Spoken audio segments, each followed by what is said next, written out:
दोस्तों, हरे कृष्णा, राधे राधे। कैसे हो आप सब लोग। आज की वीडियो बहुत ही ज्यादा इंपॉर्टेंट है। आने वाली है मकर संक्रांति। मकर संक्रांति के दिन 14 चीजों का दान बहुत ज्यादा महत्वपूर्ण माना जाता है। तो शुरू करते हैं हमारे सबसे जो श्रेष्ठ कहते हैं श्रीफल। श्रीफल यानी कि लक्ष्मी प्राप्ति के लिए हमें श्रीफल का दान जरूर करनी चाहिए। आप देखिए, मैंने आपको बहुत सारा चीजें दिखाऊंगी। आप सब मिलाकर 14 बना सकते हैं या एक ही चीज 14 दान कर सकते हैं। जैसे 14 श्रीफल का भी दान कर सकते हैं या एक श्रीफल एक दूसरे चीज ऐसा करके भी 14 कर सकते हैं। ठीक है, तो सबसे पहला जो है हमें दान करनी है श्रीफल का। उसके बाद देखिए नेक्स्ट जो होता है सबसे ज्यादा महत्वपूर्ण रहता है तिल और गुड़। तिल और गुड़ से बना हुआ रेवड़ी आप ले सकते हैं, लड्डू घर पर बना सकते हैं, या अगर ऐसा नहीं कर सकते तो देखिए अलग से तिल और गुड़ ले लीजिएगा और इनकी दान आपको जरूर करनी चाहिए मकर संक्रांति के। देखिए जो नेक्स्ट है वो है खिचड़ी की दान। खिचड़ी की दान किस तरह से किया जाता है इसके डिटेल्स वीडियो ऑलरेडी चैनल पर है, आप जरूर देख लीजिएगा। यहाँ पे मैंने मूंग दाल लिया है, हरा मूंग दाल। ये बुध का प्रतीक होता है, बुद्धि की प्रतीक होती है, तो जरूर हमें करना चाहिए। भगवान गणेश जी की आशीर्वाद की प्राप्ति होती है। और साथ में हमें बिना टूटा हुआ चावल अक्षत वगैरह दान करना है। आप चाहे तो मिक्स करके दान कर सकते हैं या अलग अलग इस तरह से कटोरी में दान कर सकते हैं। देखिए अगर आपको कटोरी भी दान करना है तो आप कटोरी नया लेंगे, और अगर कटोरी नहीं दान करना चाहते हैं तो आप किसी पॉलिथीन में डाल के भी दान कर सकते हैं। लेकिन कम से कम एक आदमी का एक टाइम का पेट भर जाए इतना दान हमें करना चाहिए। 1 किलो 1.25 किलो तक कम से कम दान हमें जरूर करनी चाहिए। इसके बाद देखिए पूजा रिलेटेड चीजें दान करना बहुत अच्छा माना जाता है। तो आप इस तरह का चौकी, छोटा बड़ा जैसे भी आपकी सामर्थ्य है उस तरह का चौकी आप ले सकते हैं। तो यहाँ पे मैंने छोटा सा चौकी लिया, आप चाहे तो इससे बड़ा चौकी ले सकते हैं। इसी के साथ साथ आप देखिए इस तरह का कोई भी जो धार्मिक पुस्तकें होता है, एकादशी की व्रत करते हैं लोग, एकादशी की व्रत दे सकते हैं। और सुंदरकांड की पाठ, रामायण, ये बस हम उदाहरण की तरह दिखा रहे हैं। आपको जो भी धार्मिक पुस्तकें देना है आप उस तरह का दे सकते हैं। लेकिन देखिएगा धार्मिक पुस्तकें केवल मात्र उन्हीं को दिया जाता है जो इनकी मर्यादा करते हैं, जो इनकी व्यवहार करते हैं, जो पंडित जी होते हैं, पुरोहित होते हैं, जो ब्राह्मण होते हैं, उनको दिया जाता है। जो पढ़ेंगे नहीं उनको मत दीजिएगा, उससे धार्मिक पुस्तक का अपमान होता है। तो आप धार्मिक पुस्तक भी दान कर सकते हैं, गीता दान कर सकते हैं, बहुत ही अच्छा माना जाता है। इसके साथ साथ ही देखिए इस तरह का लड्डू गोपाल जी की उलेन पोशाक आप दे सकते हैं। जैसे आपको अगर पता है कि किसी के पास लड्डू गोपाल जी की सेवा है, आप उनकी सेवा आप भी करना चाहते हैं, तो आप उनको इस तरह का उलेन पोशाक दे सकते हैं अपनी हिसाब से, जितने भी आपको देना है। आप चाहे तो वीकली हिसाब से भी दे सकते हैं या 1-2 जितना भी आप खरीद सकते हैं उस हिसाब से आप लड्डू गोपाल जी की पुस्तकें दे सकते हैं। इसके बाद देखिए हमें कैलेंडर की तो बहुत ही ज्यादा आवश्यकता पड़ती है, तो आप कैलेंडर के दान कर सकते हैं। यहाँ पे हिंदू तीज त्योहार के बारे में भी पता चल जाता है। और अगर आप पंचांग दान करना चाहते हैं तो सबसे बढ़िया रहता है कि आप पंचांग के दान कर दें। लेकिन पंचांग जिनको पढ़ना आता है, जैसे धार्मिक पुस्तकें हैं उसी तरह से पंचांग जिनको पढ़ना आता है उन्हीं को हम दान करते हैं। इसके बाद देखिए घी का दान करना बहुत ही ज्यादा श्रेष्ठ माना जाता है। घी हमें जरूर दान करना चाहिए। अन्न दान करना वैसे भी बहुत अच्छा रहता है। तो घी आप जिनको भी खिचड़ी की दान करते हैं उनके साथ भी दान कर सकते हैं, आप चाहे तो अलग से भी दान कर सकते हैं। ये सारे दान आप अलग अलग व्यक्ति को कर सकते हैं या एक ही व्यक्ति को आप चाहे तो दान कर सकते हैं। इसके साथ साथ ही देखिए मूंगफली, इस तरह का जो छिलके वाले पूरे मूंगफली आता है ना, इस तरह का मूंगफली आप दान कर सकते हैं। तो मूंगफली 1 किलो का ले सकते हैं, 1-1 किलो का भी दे सकते हैं, जितना भी आपकी सामर्थ्य है। लेकिन मूंगफली दान करना इस समय बहुत अच्छा माना जाता है।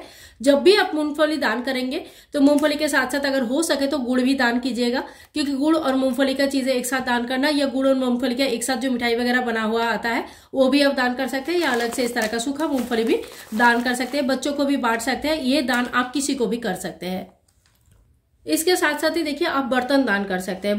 बर्तन में अगर आप अच्छे मतलब जो शुद्ध धातु है, जैसे अगर आप कर सकते हैं तो चांदी का भी दान कर सकते हैं। लेकिन इतना आसान नहीं होता है, बहुत महंगे रहते हैं, तो आप पीतल या तांबे का दान कर सकते हैं।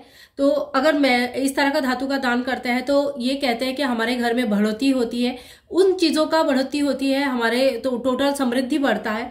तो संभव है तो ऐसी ही चीजों का दान कीजिएगा जो कि शुद्ध धातु में आता है। अगर संभव नहीं है तो लोगों को काम आ जाए इस तरह का कोई चीजें आप दान कर सकते हैं। ऐसा नहीं है कि आप बिल्कुल नहीं कर सकते। कुछ नहीं देने से कुछ देना ज्यादा अच्छा है, तो आप स्टील वगैरह भी दान कर सकते हैं। और देखिए दान की सामग्री, जब भी आप दान करेंगे दान की सामग्री हमेशा नया होना चाहिए। कभी भी पुरानी चीजें दान नहीं किया जाता है, तो आप हमेशा ही नया चीजों का दान कीजिएगा। तो यहाँ पे मैंने स्टील का भी आप लोगों को दिखा दिया। ऐसा कुछ नहीं कि स्टील नहीं देना चाहिए, अगर आपका सामर्थ्य है तो आप शुद्ध धातु का दान करें, और अगर नहीं है कोई नहीं, आप स्टील का भी दान कर सकते हैं। इसके साथ साथ ही देखिए पूजा रिलेटेड जो सामग्री हम यूज करते हैं, जैसे इस तरह का गंगा सागर आता है, स्नान के लिए यूज होता है, इस तरह का लोटा यूज होता है। तो पूजा का काफी सारे सामग्री हमें पूजा के टाइम पे यूज होता है, तो ये सारे सामग्री भी हम दान कर सकते हैं। साथ ही में दिया दान करना भी बहुत अच्छा रहता है। लेकिन ये सारी चीजें मैं बार बार कह रही हूँ, जो भी दान सामग्री होगा वो सारी चीजें नया होना चाहिए। इस तरह से गंगा जल रखने के लिए भी आता है, तो ये भी आप दान कर सकते हैं। ये सारी चीजें हमें नया दान करना है। इतनी सारी चीजें दान की जरूरत नहीं, कोई एक चीज इसमें से दान कर सकते हैं, तो जैसे आपकी सामर्थ्य हो। इसके साथ ही देखिए सुहाग में बढ़ोतरी के लिए हमें सुहाग सामग्री की दान जरूर करनी चाहिए। तो आप इस तरह से पिटारा बनाकर दान कर सकते हैं, या खाली अगर चूड़ी दान करनी है तो आप एक चूड़ी ले लीजिएगा, चूड़ी दान कर दीजिएगा। इसके साथ थोड़ी सी सिंदूर या बिंदी लगा सकते हैं, दे सकते हैं। 5 या 16 जितने भी हो सके, बिछिया वगैरह आप चाहे तो ले सकते हैं। तो ये भी आपका दान सामग्री में आ जाता है। इसके साथ साथ ही देखिए काला छाता दान करना बहुत अच्छा रहता है। अगर संभव है तो आप काला छाता दान कर सकते हैं। आप अगर हो सके तो 14 काला छाता खरीद के अलग अलग लोगों को दान कर सकते हैं, या एक ही छाता खरीद के भी दान कर सकते हैं। ठीक है, ये भी एक बहुत बढ़िया दान सामग्री है, शनि ग्रह से रिलेटेड है। तो जो भी शनि ग्रह से पीड़ित है वो जरूर काला छाता और साथ ही में चप्पल का दान करे। तो देखिए आप चाहे तो चप्पल दान कर सकते हैं, जूती दान कर सकते हैं, जैसा भी आपको सही लगे वो दान कर सकते हैं। लेकिन चीजें नई होना चाहिए। बार बार बोल रही हूँ, कोई भी यूज किया हुआ चीज आप किसी के हेल्प के लिए दे तो सकते हैं, लेकिन उसको दान के अंदर काउंट नहीं किया जाता है। तो इस तरह का चीजें कर सकते हैं। इसके बाद देखिए ये आसन बहुत ही आसानी से आपको कहीं पर भी पूजा दुकान में मिल जाएगा। इसमें बैठ के जब लोग पूजा करते हैं तो आपकी चीजों का यूज होता है। जहां पे आपके दान का यूज होता है वहां आपको कहीं ना कहीं फायदा जरूर होती है। तो इस तरह का आसन अगर आपको मिल जाए तो आप आसन का इस तरह से दान कर सकते हैं। पंडित जी को या पूजा मंदिर में दान करना बहुत सही रहता है। इसके साथ ही देखिए गुड़ की दान करना बहुत ज्यादा महत्व रखते हैं। तो आप अगर खाली गुड़ दान करते हैं तो भी चलेगा, और नहीं तो इस तरह का मिठाई वगैरह बाजार में इस समय बहुत मिलता है, गजक वगैरह, तो ये भी आप ले सकते हैं, ये भी आप दान कर सकते हैं। ये भी बहुत अच्छा माना जाता है। और last but not the list जो बोलते हैं, इस समय उलेन वस्तुओं का दान करना बहुत ज्यादा सही माना जाता है।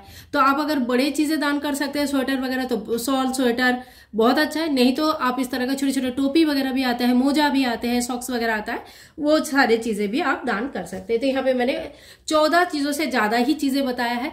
इसमें से जो भी आप लोगों को पसंद आए, जितना भी आप कर सकते हैं, वो सारे सामग्री का आप दान कर सकते हैं। सारी चीजें कर सकते हैं, या इनमें से कोई एक एक चीज करके भी कर सकते हैं। इसमें भी जो सबसे ज्यादा इंपॉर्टेंट है वो है खिचड़ी की दान करना, दाल और चावल, उसके साथ गुड़ और तिल के दान करना, साथ में देखिए उलेन वस्त्र का दान करना, और जो सुहाग सामग्री दान करना। ये सारी चीजें बहुत ज्यादा इंपॉर्टेंट है। इसके अलावा बाकी चीजें आप अपनी खुशी से दान करना चाहते हैं तो जरूर कीजिए। तो फ्रेंड्स आज के लिए इतना ही। मकर संक्रांति आप लोगों के लिए बहुत ही मंगलमय रहे।